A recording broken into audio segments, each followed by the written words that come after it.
Bismillahirrahmanirrahim. Assalamualaikum warahmatullahi wabarakatuh. Perkenalkan, nama saya Alfira Stepi Anggraini, NIM 1912110723. Saya dari Prodi Sistem Informasi, Fakultas Teknologi Informasi, Universitas 19 November Kolaka. Baik, adapun tujuan saya membuat video ini yaitu untuk memenuhi tugas 2 mata kuliah Statistika dan Probabilistik.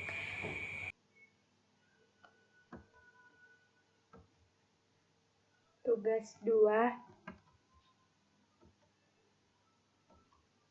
soal membuat distribusi frekuensi. Data ulangan matematika semester genap dari 40 siswa adalah sebagai berikut. Buatlah tabel distribusi frekuensi dan sajikan dalam bentuk histogram, GIF, dan poligon. Adapun jawabannya, untuk menjawab dari soal tersebut, maka kita memerlukan beberapa distribusi frekuensi. Yang pertama yaitu membuat distribusi frekuensi 1. Di tahap ini atau di langkah ini kita menulis kembali atau membuat tabel nilai ulangan matematika semester genap. Yang kedua yaitu membuat distribusi frekuensi 2. Di sini kita mengurutkan data dari yang terkecil sampai yang terbesar. Nah, bisa kita lihat data di sini dari angka 66 sampai 80. Langkah ketiga yaitu membuat distribusi frekuensi 3, di mana kita menetapkan data tersebut yaitu data terbesar dan data terkecil. Kemudian kita menentukan range-nya atau R. Nah, di langkah sebelumnya yaitu distribusi frekuensi 2, data terbesarnya adalah 80 dan data terkecil adalah 66. Nah, untuk mendapatkan range-nya maka kita mengurangi data terbesar dengan data terkecil. Jadi R sama dengan 80 dikurang 66 sama dengan 14. Nah, untuk menentukan jumlah kelas yang diperlukan, maka kita menggunakan rumus K sama dengan 1 ditambah 3,3 log N. K sama dengan 1 ditambah 3,3 log 40. Kenapa 40? Karena log N yang dimaksud di sini adalah jumlah data. Jadi hasil dari 1 tambah 3,3 log 40 adalah 6,286798. Kita bulatkan ke bawah, jadi nilai K-nya sama dengan 6. Selanjutnya, menghitung lebar interval kelas, lalu hasilnya dibulatkan. Untuk menghitung itu kita menggunakan rumus CI sama dengan R dibagi K, di mana R ini adalah range dan K di sini adalah jumlah kelas. Jadi tinggal dimasukkan nilai range-nya 14 dan K-nya 6. Jadi 14 dibagi 6 sama dengan 2,3, kemudian kita bulatkan ke bawah, jadi nilai interval kelas adalah 2.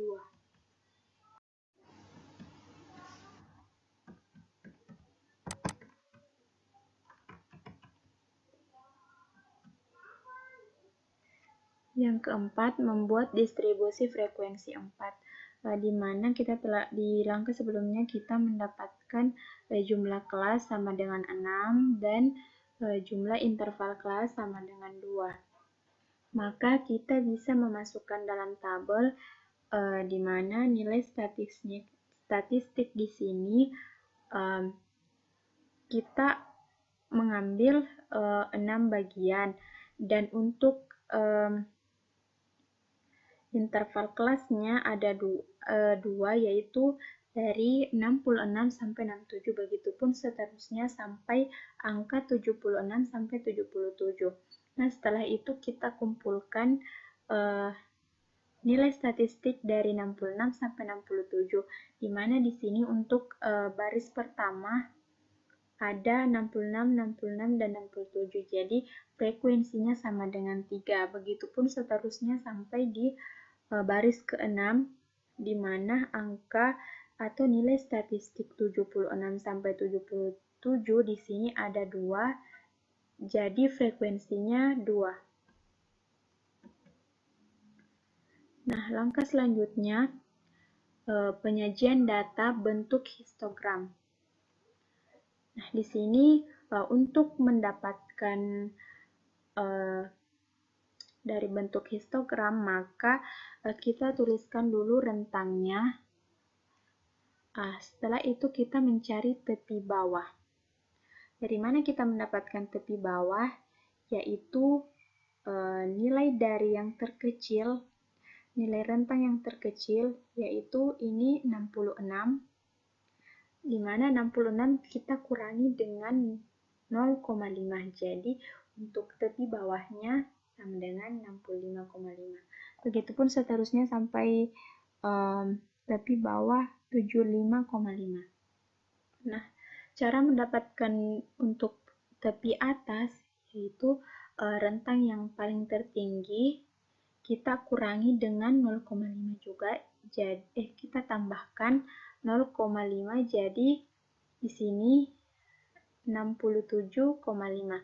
Untuk frekuensinya juga 3, kita dapatkan dari tabel sebelumnya. Bisa dilihat ini bentuk histogramnya.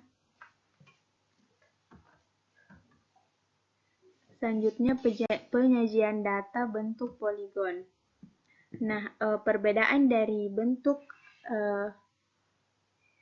histogram di sini yang membedakan hanya pada titik tengah saja. Nah, dari mana kita mendapatkan titik tengah? Yaitu antara nilai rentang 66 sampai 67. Nah, di sini sudah kita ketahui bahwa titik tengahnya adalah 66,5.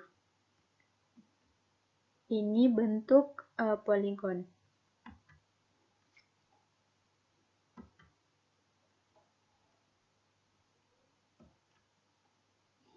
Penyajian data bentuk OGIF dibagi menjadi 2.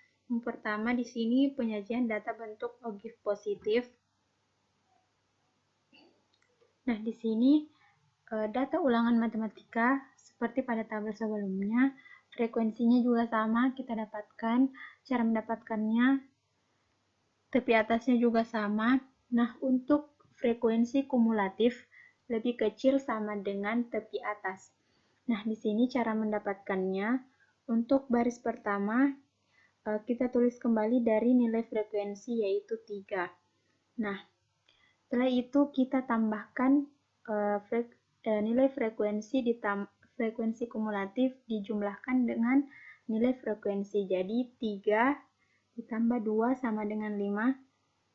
5 ditambah 6 sama dengan 11. Begitupun seterusnya sehingga mendapatkan nilai hasil frekuensi kumulatif yang terakhir yaitu 34. Ini data bentuk OGIF positif. Adapun yang kedua yaitu penyajian data bentuk OGIF negatif. Di sini sama dengan yang sebelumnya. Cuma yang membedakan adalah kita menggunakan nilai tepi bawah. Dan nilai frekuensi kumulatifnya juga berbeda dengan data bentuk OGIF positif. Nah, di sini kita sudah cara mendapatkan tepi bawah juga sama, yaitu kita mengurangi data atau nilai rentang terkecil yaitu 66 dikurang dengan 0,5. Jadi tepi bawahnya sama dengan 65,5. Nah, cara mendapatkan frekuensi kumulatifnya yaitu kita memasukkan data yang paling terbesar tadi atau frekuensi kumulatif paling besar pada data OGIF positif, yaitu 34. Jadi 34 ini kita kurangi dengan frekuensi juga, yaitu 34 dikurang 3 sama dengan 31, 31 dikurang 2 sama dengan 29, begitupun seterusnya, sehingga hasil akhir dari frekuensi kumulatif garis ke-6 sama dengan 2. Ini bentuk data dari OGIF negatif.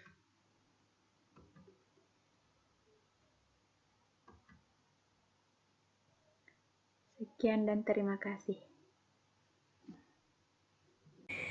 Itulah tadi jawaban yang dapat saya paparkan. Kurang dan lebihnya mohon dimaafkan. Wassalamualaikum warahmatullahi wabarakatuh.